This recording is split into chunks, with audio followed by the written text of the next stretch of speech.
e consultor desse assunto no mundo empresarial. Numa de suas obras ele diz: nossa sociedade global não pode continuar tolerando os enormes índices de fracasso daqueles nas mais altas posições de lideranças. Além da escassez crescente de homens e mulheres capazes para liderar as empresas, e ainda que vivemos uma era em que a demanda por liderança excede em muito a oferta. Olha que situação. Você ler um negócio desse é extremamente curioso. Nós temos hoje uma oferta muito grande, ou seja, há uma procura por líderes, mas a maioria das pessoas não querem ser líderes, eles querem a posição. Como estão enganados, porque com a posição, se você ajudar a desenvolver outras pessoas, você será muito mais bem sucedido ainda. O fato de haver muita gente querendo posições não significa que temos pessoas disponíveis a aprender e a liderar, e tampouco aqueles que se importam em desenvolver novos líderes. Como igreja de Cristo, nós temos compromisso em dar continuidade àquilo que Jesus e os seus discípulos fizeram na igreja primitiva.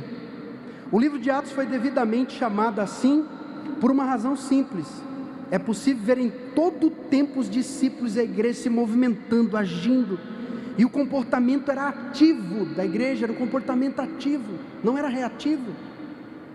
Uma vez cheios do Espírito Santo, esses irmãos foram anunciar o Evangelho de Jesus.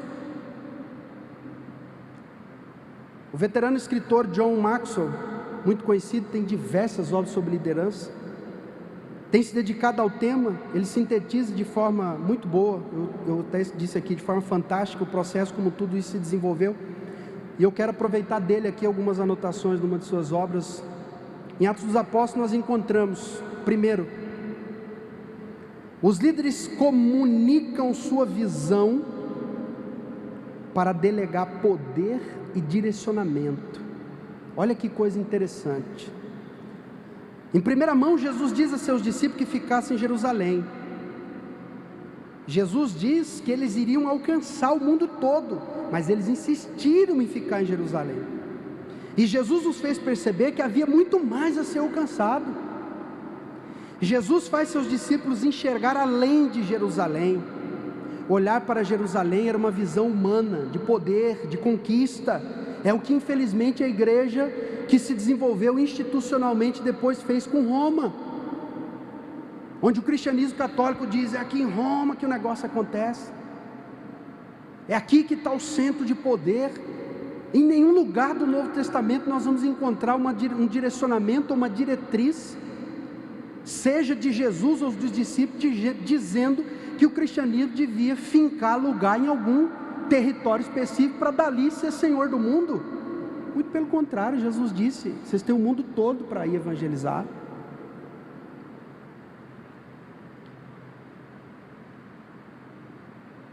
Olhar para o mundo como um todo é uma visão revelada. Isso ultrapassa a conquista territorial, local. Isso expande a visão, não para uma conquista, mas para um alcance, onde seriam necessárias muitas pessoas, onde seria necessário dar um passo de cada vez, porque dentro desse processo tem que preparar pessoas, influenciar, inspirar essas pessoas. Um líder comunica uma visão, porque existem escritores não cristãos que, quando eles olham para o exemplo de Jesus Cristo, eles ficam admirados. Como é que um homem, na visão deles, obviamente Jesus não era um homem como outro qualquer,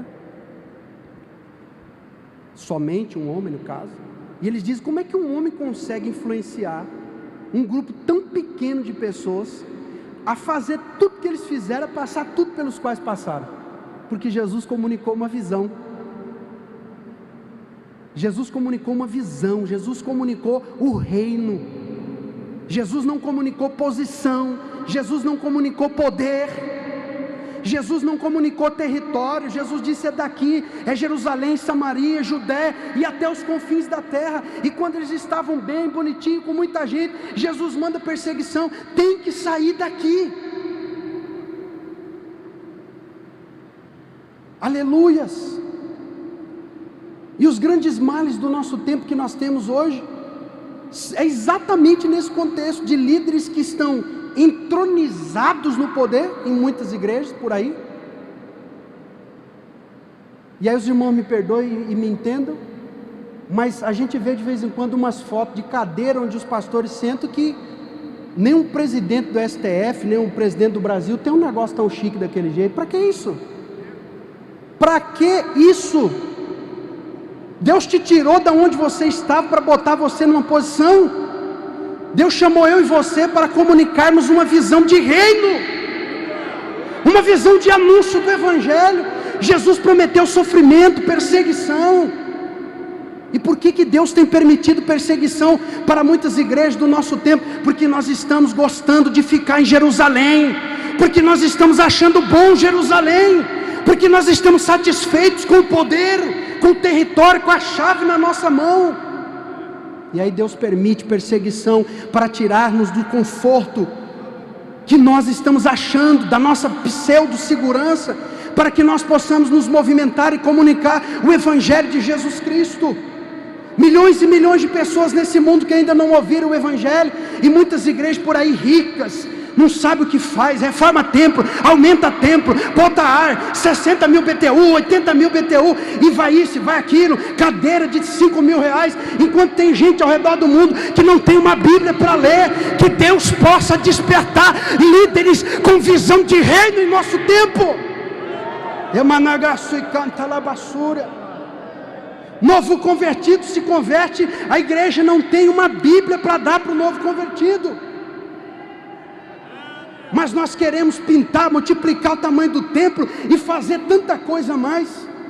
O carro que o pastor usa não serve, tem que comprar um maior, mais chique, mais bonito.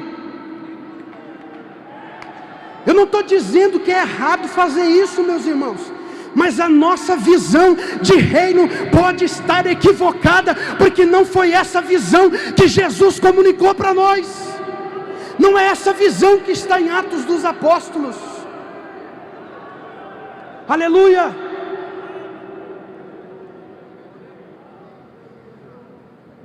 Aleluias! Lá em Antioquia essa visão foi colocada em prática. Emalagaço e canta labaçu. Paulo, Barnabé, Silas, Marcos, eles saem. O que eles tinham de ajuda? Muito pouco. Mas eles tinham uma visão. Eles queriam levar o Evangelho. Eles tinham um grande exemplo, que era Jesus, que eram os outros apóstolos. E eles foram. E eles fizeram. Mas eles sofreram. O processo é difícil, é doído. A nossa igreja, a igreja do nosso tempo, precisa de líderes com essa mesma visão de reino. Não vivência de conquista, de posição, de poder, que tanto tem trazido prejuízo para o Evangelho de Jesus.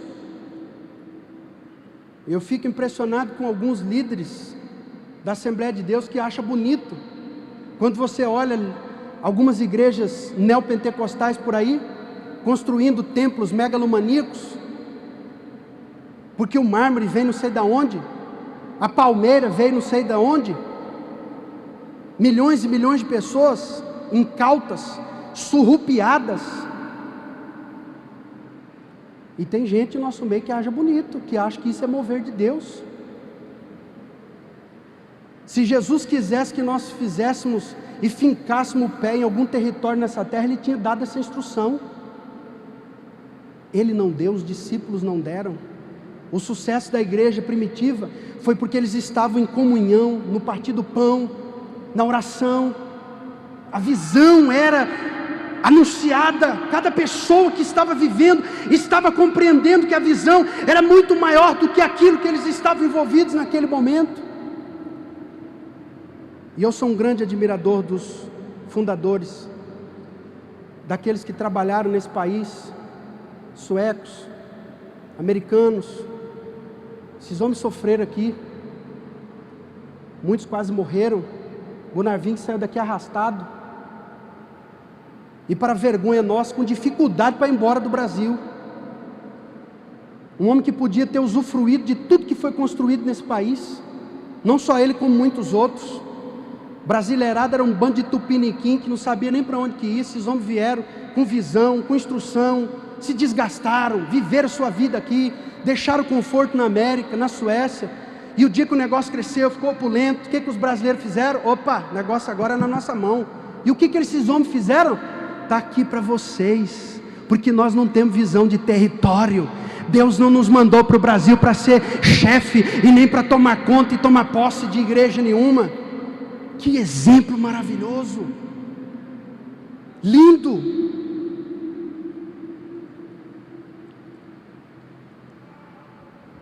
Esses novos líderes precisam ser selecionados por qualificação. Quando eu digo qualificação, não estou querendo dizer qualidade teológica. Isso é importante? Mas isso é um plus. O que nós precisamos são das qualificações pelas quais a própria palavra de Deus nos dá. 2 Timóteo 3,16, Tito 1, de 5 a 9, qualificações de um obreiro. Lá no início lançaram sorte, que era um mecanismo que eles tinham de receber a orientação de Jesus, ou pelo menos eles entendiam que era essa forma de receber a orientação de Deus. O fato é que o indivíduo que foi excluído por lançar sorte, ninguém ouve nunca mais falar dele. Deve ter alguma coisa aí. Sendo assim, as novas lideranças, diáconos, presbíteros, devem ser qualificados conforme a devida orientação deixada pelo Novo Testamento. Todas as vezes que o Novo Testamento se refere aos diáconos e presbíteros, o contexto envolvido diz respeito ao quê? A responsabilidade, à supervisão espiritual, ao serviço, ao ministério. As qualificações estão ali. Seriedade, comprometimento, paixão pela palavra de Deus, pela obra de Deus, fidelidade ao Senhor. E à medida que esses líderes são escolhidos e acrescentados à comunidade, o ministério está ratificando. Quando a palavra ratificar significa confirmar, tá? Quando o ministério apresenta uma pessoa ao diaconato, ao presbitério, você está ratificando aspectos espirituais, morais, éticos e sociais dessa pessoa, pastor Toninho. Meu Deus, olha o tamanho da responsabilidade. Eu fui diácono com 19 anos. Hoje, quando eu paro para pensar, eu digo, mas aquele pastor tinha coragem demais, viu? Porque a responsabilidade é muito grande. Fui presbítero solteiro, imagina um negócio desse.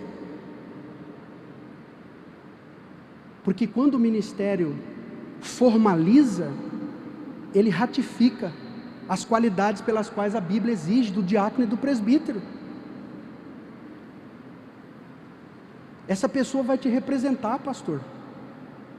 O teu presbítero, o teu diácono, ele representa a tua igreja, teu trabalho, teu ministério. Ele representa o ministério da igreja. Quais são as qualificações que você está vendo nesse obreiro para você levá-lo ao ministério? Tempo que está na igreja nunca foi um fator primordial para alguém ser levado ao ministério. Ele é importante? Sim, mas ele não é fundamental. Porque em nenhum momento lá em tanto a instrução de Paulo a Timóteo como a Tito, ele não vai falar absolutamente nada disso. Ele vai dizer que o obreiro não pode ser um neófito, que é um novo na fé, despreparado, que não entende nada. Não tem como você separar uma pessoa para o presbitério, por exemplo, se ele tem 2 anos de crente. Não deu tempo dessa pessoa vivenciar as coisas ainda. Então há que ter cuidado com isso. Diácono não é só porque ele atende bem os irmãos na porta. Esse diácono amanhã poderá ser presbítero. E é grande a responsabilidade do ministério na escolha de novas lideranças, porque essas pessoas serão os homens que estarão no dia de amanhã conduzindo o rebanho do Senhor. São essas pessoas que poderão ser o tesoureiro da igreja. São essas pessoas que vão estar envolvidas na elaboração de atas, de reuniões que exigem confidencialidade, confiança. Quantas reuniões de obreiro que as coisas tratadas com um nível de seriedade alto, no dia seguinte todo mundo está sabendo? Por que isso acontece? Porque as pessoas que estão envolvidas dentro desse processo não compreenderam o lugar que ele está.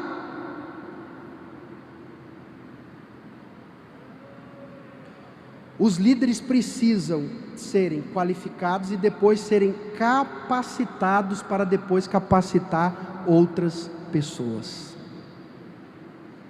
Um obreiro que não aprende a gostar de escola dominical e nem de culto de terça-feira é um obreiro que não gosta de ensino. E a primeira qualificação que Paulo fala a Timóteo, não a primeira, mas uma das principais, que ele fala a Timóteo e a Tito, é que o obreiro precisa ser apto para ensinar. Então, se você separa alguém para o ministério porque ele prega, e o povo tem uma confusão, que pregar é uma coisa e ensinar é outra. Não importa o jeito que a pessoa fala. Se pregar é chegar e dizer, nesta noite, nós estamos... Isso é pregar. E alguém chega lá e diz, esta noite nós estamos aqui reunidos para ouvir a palavra de Deus, para meditar na palavra do Senhor. Um prega e o outro ensina. Ambos estão pregando. Só que um dá mais ênfase na locução e o outro não. Um, quando chegar aos 45 anos, a garganta estourou, e o outro vai igual o pastor Antônio Gilberto, 80 anos de idade, falando lindamente, ou como o pastor Sebastião. A diferença é só essa. O outro pode estourar o pulmão cedo, arrebentar a garganta. A diferença não tem outra diferença. Só que um não aprendeu a gostar do ensino. Se ele não é alguém que é apto para ensinar, como que ele vai formar outros obreiros? Me digam, meus irmãos. Como que ele vai ser capacitado para ele poder capacitar outras pessoas? Se a capacitação foi deficiente. Um obreiro que não lê, um obreiro que gasta mais com terno e sapato do que com livro, é inconcebível.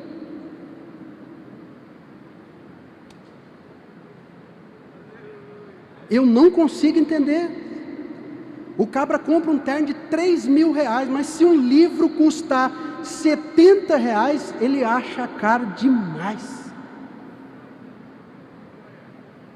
Difícil. Muito complicado esse processo.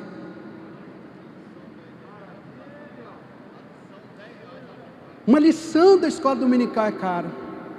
Já imaginou um negócio desse? A lição é para usar o trimestre inteiro.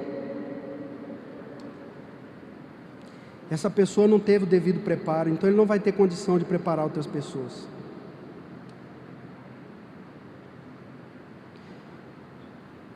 Pastor Irineu, quando passou ali no Mapim, ele tomou a atitude de colocar o culto de quinta-feira, um culto diferente. Um culto onde o assunto seria voltado para assuntos pertinentes à família. E os frutos são muito bons. Eu sou de um tempo, e aqui os irmãos me permitem, eu tenho 44 anos, mas como eu estou desde muito cedo na igreja, eu já falo igual velho, sabe? Tem uns negócios que já faz muito tempo que aconteceu na minha vida, mas eu sou de um tempo em que, para ser batizado com o Espírito Santo, não precisava soprar na cabeça de ninguém, nem gritar. Era na escola dominical, no culto de terça-feira. Era assim que as coisas aconteciam. Eu tenho na minha família uma irmã que foi batizada com o Espírito Santo num culto de terça-feira. Minha mãe recebeu várias curas de enfermidade, ninguém precisou fazer barulho, 7 sexta-feira, 7 quinta, nada disso. Porque o Espírito Santo de Deus opera toda reunião que tem um grupo de pessoas dispostas a ouvir o Espírito Santo operar. Agora, se eu achar que eu preciso de um culto específico para Jesus curar e batizar com o Espírito Santo, talvez aí nós estejamos vendo tanta gente sem ser batizado com o Espírito Santo hoje. Aliás, tem muitas igrejas nossas que nem apelo estão fazendo mais. Temos que nos preocupar, meus irmãos, com o aspecto de desenvolvimento das novas lideranças.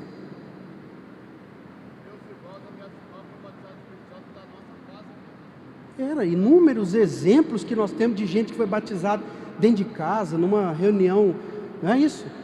Vai orar para agradecer o alimento, Jesus batiza, Jesus cura. Porque o Espírito Santo não está preso a uma condição que você faz para ele operar. Ele sopra onde quer. Nós não podemos colocar regra para o Espírito Santo operar. Líderes capacitados, eles transmitem o poder de Deus e por isso eles podem capacitar outros. E aí nós temos algumas características marcantes aqui no Novo Testamento. Nós temos Pedro, um apóstolo carismático, um homem apaixonado pela palavra de Deus, corajoso, confiante. Pedro teve uma grande influência e coragem na sua prédica lá no dia do Pentecoste. Esse homem, ele transmitiu a palavra de Deus com tanta paixão, que a multidão sentiu o poder da sua mensagem. Aleluia. Eu me lembro bem de algumas cruzadas no interior do estado, quando o pastor Lázaro pregava. E eu ficava impressionado com aquilo. E ele pregava e falava, e havia paixão naquelas palavras, mas não tinha griteiro. Isso é um exemplo para mim. Eu já fui gritador que só vendo, porque teve um tempo que eu achava que o pregador bom era o pregador que gritava muito, então eu gritei demais, né, Hermes? Não sou contra, mas isso é um processo de amadurecimento. O pastor Lázaro não tinha esse griteiro, e aqui fazia o apelo, era 25, 30, 40, não, pastor? Eu ficava, meu Deus do céu. E aí a gente ia lá e gritava, e sapateava, e etc, e vai, duas almas, tem um negócio diferente aí. Essa paixão, esse comprometimento com a palavra de Deus, as pessoas vão notar, as pessoas vão entender. Nesta empresa que eu estou trabalhando agora, eu tive um processo difícil de adaptação com alguns dos meus colegas, até que chegou um dia que um deles chegou para mim e disse: rapaz, eu levei um tempo para entender sua cabeça, seu jeito, mas você tem um brilho, uma vontade que as coisas dão certo, você fala isso com convicção. Agora eu entendi, agora eu vou ser teu parceiro nesse processo, mas leva tempo. Então não vai você achar que você vai chegando e todo mundo vai te receber, é um processo. Você vai se fazer conhecido e as pessoas vão encampar junto contigo, mas precisa haver paixão. Vamos olhar para Pedro, um homem apaixonado pela palavra de Deus, corajoso, confiante. Ah, pastor chega num lugar e alguém sempre vai dizer: aqui não converte ninguém, esse lugar é difícil, aqui é complicado demais, aqui o povo é idólatra, aqui o povo é isso, aqui o povo é aquilo. Eu louvo a Deus porque tive excelentes experiências com obreiros que chegaram na cidade que eu morava, um lugar que tinha tudo isso e muito mais. O lugar encrencado era aquele lugar. Ali tinha tudo, macumbeiro, uma festa de ídolo lá, que era um troço que movimentava o povo o ano inteiro, um negócio impressionante. E como Jesus salvou vidas lá naquele período, não é, pastor? Quantos jovens daquele período que o senhor passou ali, hoje estão aí obreiros na obra de Deus, e outros que vieram depois, mas são pessoas que não quiseram saber que o lugar era difícil, que o lugar era isso, porque era gente que era apaixonado pela palavra de Deus, e era confiante e tinha coragem. Vamos olhar para o exemplo de Pedro. O líder pentecostal, ele precisa mostrar paixão pela palavra de Deus e o amor pelas almas. Eu tenho amigos batista, presbiteriano, tem vários, e eles dizem: Marcos, olha, eu sou impressionado com a Assembleia de Deus nesse aspecto. Vocês pregam com paixão, é por isso que vocês crescem. Nós não podemos perder essa característica, irmãos. Você pode estudar o tanto que você for, mas usa isso para, como disse bem Paulo, é o esterco para ajudar a planta a crescer. Mas isso tudo é para te colocar cada vez mais confiante e apaixonado pela palavra de Deus. Aleluias. Estevão, primeiro mártir, um homem de coragem, comprometido com suas convicções. Irmãos, a pregação de Estevão, a fala dele ali, a exposição dele, ela foi tão contundente, ela tinha uma convicção tão absurda, que mexeu com a estrutura das pessoas que estavam ouvindo. Saulo estava lá, a Bíblia diz que vestes foram colocados ao pé dele, não foi isso? Eu fico imaginando o impacto daquilo nos ouvidos de Saulo, porque Saulo também era um homem extremamente convicto daquilo que ele acreditava. Isso tudo diante de autoridades que tinham o poder de executá-lo. Mesmo assim,